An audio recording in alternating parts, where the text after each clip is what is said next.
जय श्री राम।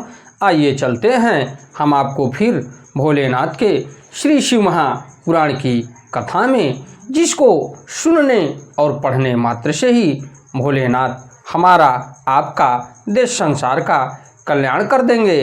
तो देखा जाए तो महर्षि वेद व्यास द्वारा प्रणीत भोलेनाथ का श्री शिव महापुराण सभी पुराणों में उत्तम पुराण माना गया है। तो आइए हम आपको ले चलते हैं प्रभु श्री भोलेनाथ के श्री शिव महापुराण की कथा में प्रथम खंड पूर्वार्ध, जिसमें आपको मिलेगा विद्येश्वर संहिता, रुद्र संहिता, सृष्ट खंड, सती खंड, पार्वती खंड, कुमार खंड और युद्ध खंड। तो चलिए हम आपको ले चलते हैं विद्येश्वर संहिता के 18वें अध्याय में। त्वमेव माता च पिता त्वमेव बंधुश्च सखा त्वमेव विद्या द्रविणम त्वमेव सर्वम मम देव देव। इसके पश्चात विघ्नों को हरने वाले भगवान गणेश और विद्या की प्रदायिनी माँ सरस्वती के चरणों में शीश नवाते हुए विनम्र निवेदन करूँगा कि हमारे देश संसार में भोलेनाथ के श्री शिव महापुराण की कथा जहाँ भी हो रही हो, या प्रभु श्री राम के रामचरितमानस की कथा हो रही हो, या देखा जाए तो श्रीमद् भागवत गीता की कथा हो रही हो, तो उसे संपन्न करने में अपना पूर्ण योगदान दें। उसके साथ साथ हमारे ऊपर भी अपनी कृपा बनाए रखें कि मैं अपने मुखारबिंद से जो भी शिव भक्त प्रेमी हैं उनके तक पहुँचाने का पूर्ण प्रयास करूं भोलेनाथ के श्री शिव महापुराण की कथा को। तो आइए चलते हैं अथाष्टा दशो अध्याय यानी 18वें अध्याय में।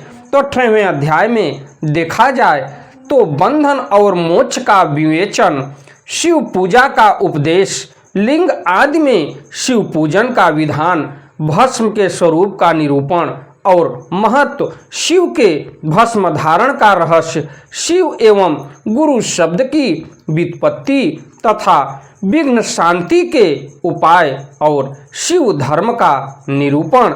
तो आइए हम आपको ले चलते हैं 18वें अध्याय में, जिसको संस्कृत और उसका उच्चारण हिंदी में आप तक पहुंचाने का पूर्ण प्रयास करूंगा। और इसी के साथ साथ अगर आप थोड़ा सा भी विचार करें तो आपसे मैं यही निवेदन कर सकता हूं कि अंधविश्वास से आप दूर रहिए।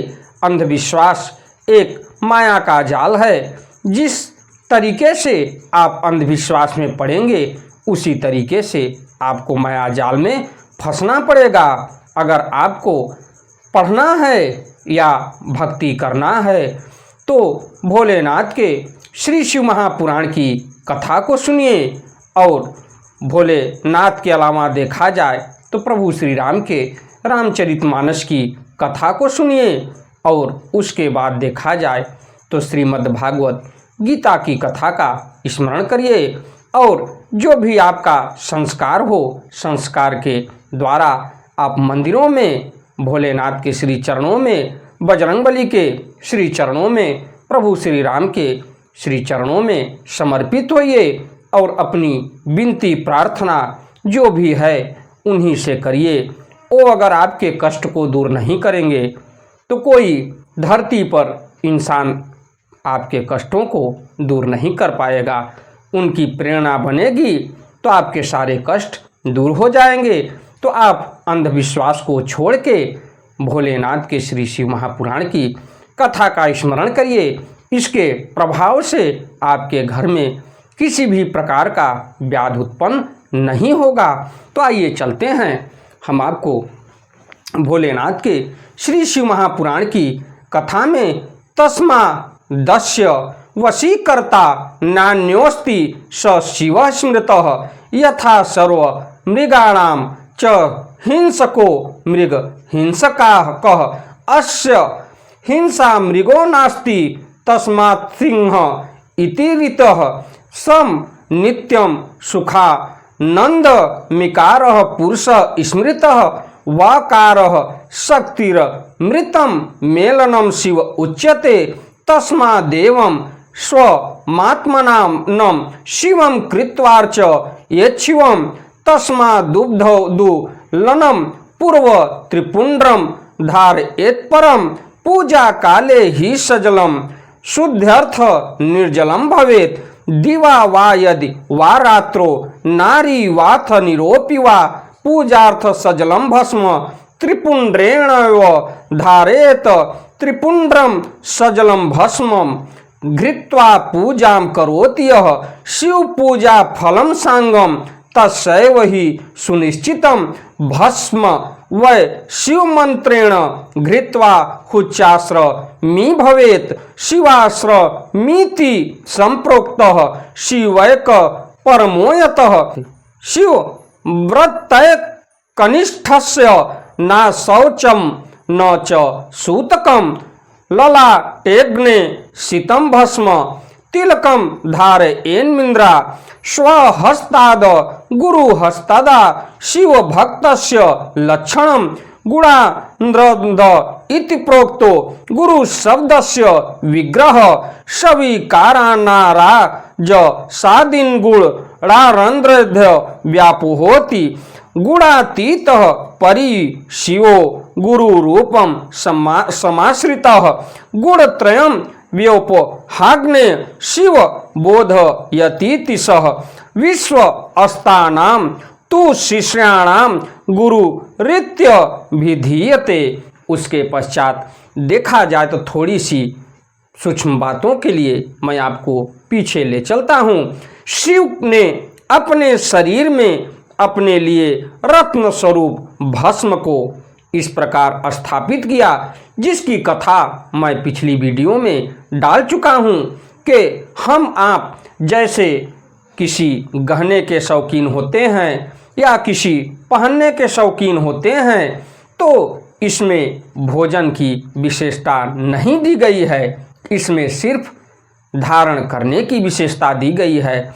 तो उसी हिसाब से अपने वर्चस्व को बनाने के लिए अनेक प्रकार के सामग्रियों को मैं अपने शरीर पर धारण करता हूँ।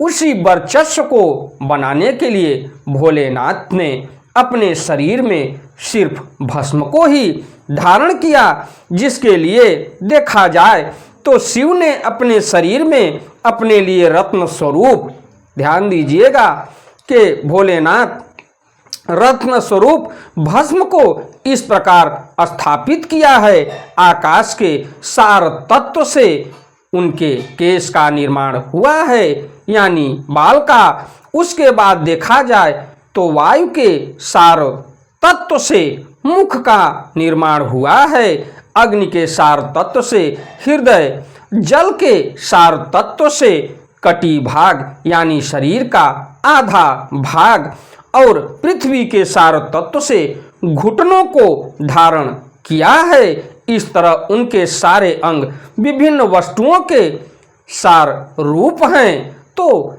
हृदय एक ऐसा है कि चाहे पृथ्वी पर कोई भी जीव मात्र हो, उसके शरीर में हृदय जरूर होता है, लेकिन मनुष्य का हृदय जो होता है वो सबसे उत्तम हृदय माना जाता है, क्योंकि मनुष्य के हृदय में इतनी क्षमता होती है कि एक तरफ धर्म के बारे में भी विचार करता है और ग्रहण करता है, एक तरफ अधर्म के बारे में भी विचार करता है और ग्रहण करता है। तो हृदय के द्वारा ही आपको उपलब्धि मिलेगी। तो निवेदन और प्रार्थना स्वीकार करते हुए आप हृदय में जब भी रखिए भोलेनाथ के श्री शिव महापुराण की कथा को रखिए, प्रभु श्री राम के रामचरितमानस की कथा को रखिए, श्रीमद् भागवत गीता की कथा को रखिए और अंधविश्वास से दूर रहिए, क्योंकि अंधविश्वास में पड़ेंगे तो आपका धन ऐश्वर्य सब खत्म हो जाएगा। और जिस दिन धन ऐश्वर्य सब खत्म हो जाएगा, उस दिन आपको यही प्रेरणा मिलेगी कि हम भोलेनाथ के श्री चरणों में अगर पड़े रहते तो हमारा मान सम्मान धन संपदा बचा रहता।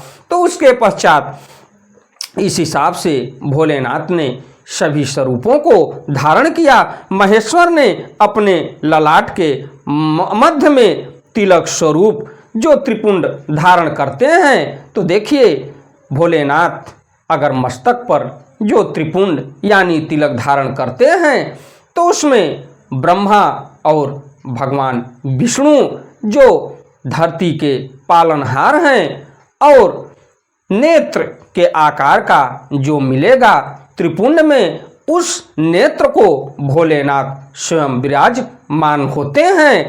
तो त्रिपुंड धारण किया और वह ब्रह्मा और विष्णु रुद्र का सार तत्व है। उसमें ब्रह्मा विष्णु और महेश तीनों लोगों का सार तत्व मिलेगा। इस हिसाब से वे इन सब वस्तुओं को जगत के अभ्युदय का हेतु मानते हैं।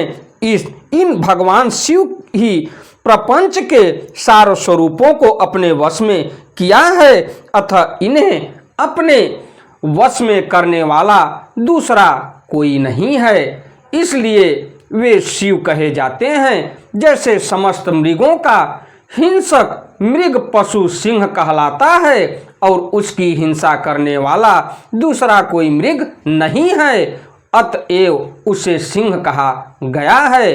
तो कहा गया है कि एक श्लोक मैं आपको सुना रहा हूँ, उस श्लोक को बड़ा विचार करते हुए अपने मन में जरूर रखिएगा कि एके नापति सुपुत्रेण सिंह सौपिति निर्भयम सवय दसभी पुत्र भारम बहितराश भी। अगर गदही को 10 पुत्र भी हो जाए तब पर भी वो जंगल में अकेले विचरण नहीं कर पाती, लेकिन शेरनी को एक पुत्र होने के बाद भी वो जंगल में स्वच्छंद विचरण करती है और शेरनी ये जानती है कि हम इस जंगल के राजा हैं। और गदही को 10 पुत्र राश भी यानी गदही, तो गदही को 10 पुत्र होने के बाद भी वो डर बना रहता है कि कहीं कोई बाघ या सिंह जो भी हो हमारे बच्चों को खा न जाए।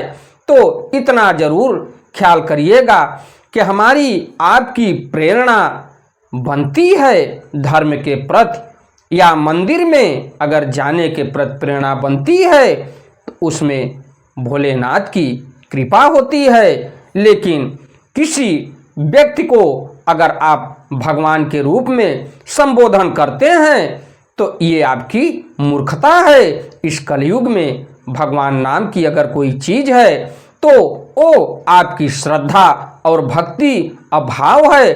अब प्रभु भोलेनाथ के श्री चरणों से ही आपका उद्धार होगा। सकार का अर्थ देखा जाए तो नित्य सुख एवं आनंद, इकार को पुरुष और वकार को अमृत स्वरूप का शक्ति कहा गया है। इन सब का सम्मिलित रूप ही शिव कहलाता है। अतः इस रूप में भगवान शिव को अपनी आत्मा मानकर उनकी पूजा करनी चाहिए। तो इसमें भी देखिए आपको मिलता है कि शिव को अपने आत्मा में बसाते हुए उनकी पूजा करनी चाहिए। साधक पहले अपने अंगों में भस्म लगाए, फिर ललाट में उत्तम त्रिपुंड लगाए, धारण करके पूजा काल में सजल भस्म का उपयोग होता है और द्रव्य शुद्धि के लिए निर्जल भस्म का दिन हो अथवा रात्रि, नारी हो या पुरुष पूजा करने के लिए उसे भस्म जल सहित ही त्रिपुंड रूप में ललाट पर धारण करना चाहिए। जल मिश्रित भस्म को त्रिपुंड रूप में धारण कर जो व्यक्ति शिव की पूजा करता है उसे सांग शिव की पूजा का फल तुरंत प्राप्त होता है। यह सुनिश्चित है जो प्राणी शिव मंत्र के द्वारा भस्म को धारण करता है वह सभी ब्रह्मचर्य, गृहस्थ, वानप्रस्थ तथा संन्यास आश्रमों में श्रेष्ठ होता है। उसे शिवाश्रमी कहा जाता है। तो देखा जाए तो जो व्यक्ति शिव मंत्र के द्वारा यानी पंचाक्षर मंत्र के द्वारा अगर आप त्रिपुंड लगाते हैं, भस्म लगाते हैं, तो उससे आपको ब्रह्मचर्य, गृहस्थ, वानप्रस्थ और उसके बाद संन्यास आश्रमों में श्रेष्ठ होता है और उसे शिवाश्रमी कहा जाता है, क्योंकि वह एकमात्र शिव को ही परम श्रेष्ठ मानता है। शिव व्रत में एकमात्र शिव में ही निष्ठा रखने वालों को न तो असौचक का दोष लगता है और न तो सूतक का ललाट के अग्रभाग में अपने हाथ से या गुरु के हाथ से श्वेत भस्म यानी सफेद भस्म या मिट्टी से तिलक लगाना चाहिए। यह शिव भक्त का लक्षण है। जो गुणों का रोध करता है वह गुरु है। यह गुरु शब्द का विग्रह कहा गया है। गुणातीत परम शिव राजक आदि सभी कार गुणों का अवरोध करते हैं, दूर हटाते हैं। इसलिए वे सबके गुरु स्वरूप का आश्रय लेकर स्थित हैं। गुरु विश्वासी शिष्यों के तीनों गुणों को पहले दूर करके उन्हें शिव तत्व का बोध कराते हैं, इसीलिए गुरु कहलाते हैं। गुरु जी की सेवा शुश्रूषा ही गुरु लिंग की पूजा होती है। शरीर मन और वाणी से की गई गुरु सेवा से शास्त्र ज्ञान प्राप्त होता है। अपनी शक्ति से शक्य अथवा अशक्य जिस बात का भी आदेश गुरु ने दिया हो उसका पालन प्राण और धन लगाकर पवित्रतात्मा शिष्य करता है। इसीलिए इस प्रकार अनुशासित रहने वाले को शिष्य कहा जाता है। इसी के साथ मैं अपनी वाणी को विराम देते हुए अगली कथा में मैं आपसे फिर मिलता हूँ। भोलेनाथ के श्री शिव महापुराण की कथा अगर आपको अच्छी लगे तो वीडियो को लाइक करिए, शेयर करिए, चैनल को सब्सक्राइब करिए, बेल आइकन दबाना न भूलिए और भोलेनाथ के श्री चरणों में शीश नवाते हुए विनम्र निवेदन करूँगा कि जो भी भोलेनाथ के श्री शिव महापुराण की कथा सुन रहे हों उनके ऊपर किसी भी प्रकार का कष्ट न आवे और उनके मन में हृदय में वास करें और उनको अंधविश्वास से दूर रखें, क्योंकि कलयुग का अंत रोकना है तो भोलेनाथ के श्री शिव महापुराण की कथा को सुनना है और प्रभु श्री राम के रामचरितमानस की कथा को सुनना है और श्रीमद् भागवत गीता को सुनना है और हरि नाम का कीर्तन करना है। तो इसी के साथ मैं अगली कथा को लेके मैं फिर आपसे मिलता हूँ। अगर देखा जाए तो भोलेनाथ के श्री शिव महापुराण की कथा में मन लगा के सुनने वाले भक्त के शरीर या घर परिवार में किसी भी प्रकार का व्याध उत्पन्न नहीं होगा। तो प्रेम से बोलिए भोलेनाथ की जय हो। इसी के साथ पंचाक्षर मंत्र का जप करते हुए मैं अपनी वाणी को विराम देता हूँ। ओम नमः शिवाय, ओम नमः शिवाय, ओम नमः शिवाय, ओम नमः शिवाय, ओम नमः शिवाय।